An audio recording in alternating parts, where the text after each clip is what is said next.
What is going on, everyone? Welcome to episode 72 of the Foundation First Fitness Show with Bob Atko. And today we are going to be talking about 3 exercises that I think every athlete should literally take out of their workouts. That's 3 core exercises. Take them right out.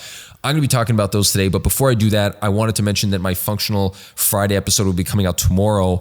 It was supposed to be coming out next week, but today, Thursday, it's going to be coming out tomorrow on Friday. So keep an eye out for that. It's going to be one of the main YouTube clips that I'm going to be posting. It really is going to dive into a lot of what I do when I think about within my training sessions with my clients. I think it's a super important one to be looking at. Everyone should be looking at it.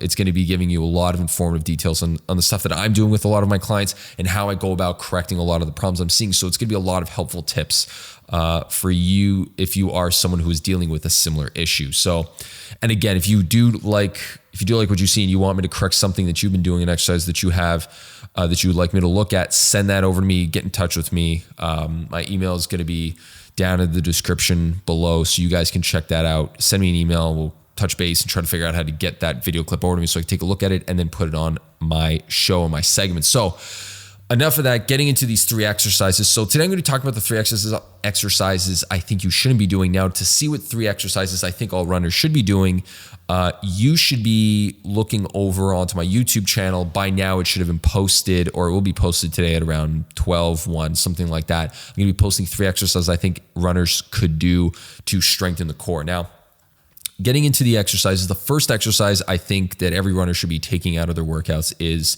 a crunch. So most of you know what crunches is, lying on your back and trying to bring your head up and crunch to make, tighten up the abs. Now, what that's doing is it's essentially only training one of the muscles, which is the rectus abdominis. Now, there's nothing wrong with essentially training the rectus abdominis, but what you're doing is 2 things. Number one, you're really just over strengthening that one muscle and you're overbuilding that one specific muscle and neglecting the other 3. The second thing you're doing is you're teaching that muscle to do something that it shouldn't really necessarily be focusing on doing. You want that rectus abdominis to really start balancing out between the pull from front and back. So you want to balance out the ability to maintain the pelvis in the right position. You don't want to keep tugging it and tugging it and tugging it and tugging it and then not allowing the pelvis to really be able to fall into the right position, the position we want it to be in. So you're really teaching 2 things. Number one, be really, really strong and forget the rest of them. And number 2, don't do what we really want you to do. So I would usually steer clear of that exercise. The second exercise that I'm not really fond of is a Russian twist. So it's basically like you're sitting up into like a kind of a crunch position, like the top of the crunch position, and you're rotating either your hands or you're rotating weight. It seems like a very practical exercise, getting the obliques and stuff like that. But again, all you're doing is teaching yourself to stay in a nice compact position and then rotate from side to side. And that's not really something you're ever going to need to do, especially as a runner. Your ability to rotate aggressively from side to side is not really going to be something you're going to need to focus on. And as a matter of fact, probably any athlete wouldn't really benefit from it because it's not a ballistic full rotation, which is coming from the hips, which is coming from the legs, a nice transition of power.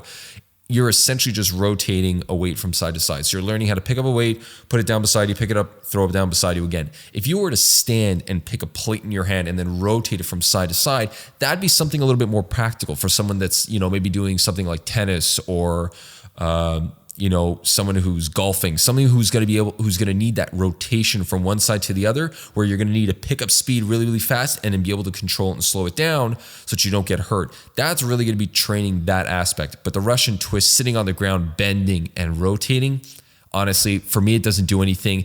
It feels good. You get that burn in the abs. You feel like you're building your abs. It gets a little bit of the workout in, but again, cost to benefit, it's not there. I think you could replace that exercise very easily with something I'm going to be showing you in the clip that's going to be touching on that rotational component that might be a little bit more beneficial, will be more beneficial for you as a runner or as an athlete in general. So definitely pay attention to that. That's going to be exercise number 2. So what I'm going to do with this, and I'm actually going to line up 3 different exercises to match these. So the 3 exercises you're going to see in that clip are going to line up with the 3 exercises that I would replace these 3 with. So moving on to exercise number 3. This is not an exercise that I think is necessarily bad.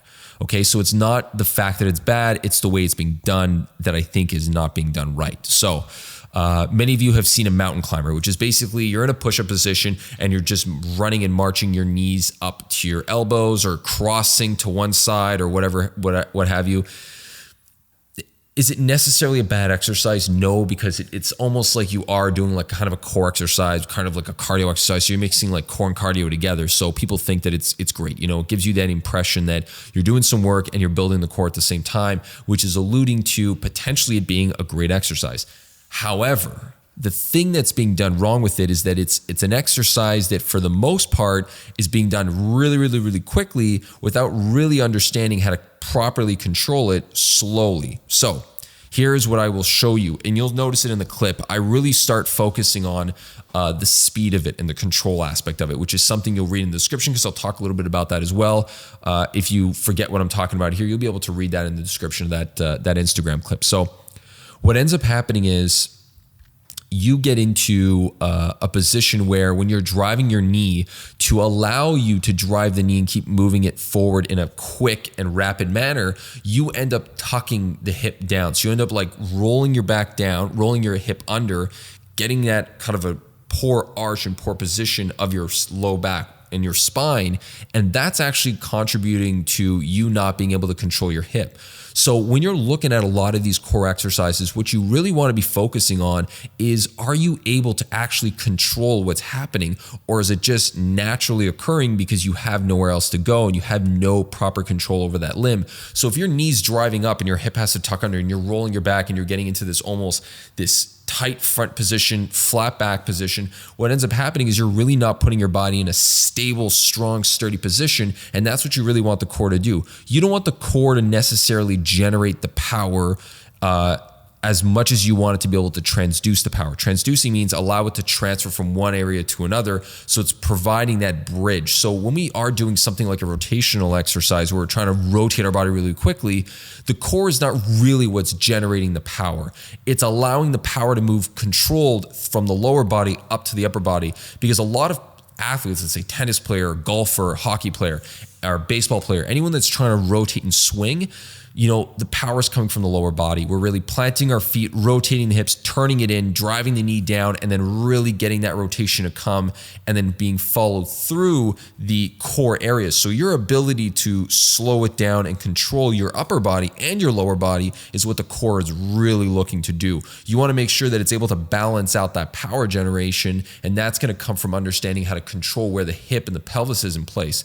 So if you're able to do that, the mountain climber becomes a great exercise. So when you see me do it in the clip, you'll notice that my back doesn't change. My arch, my back doesn't change. I don't start flattening out. My back doesn't start rounding over.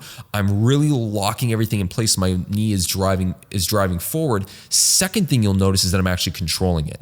So I'm not going to just relax and let it just fall down and drop, or snap it up and bring it right back.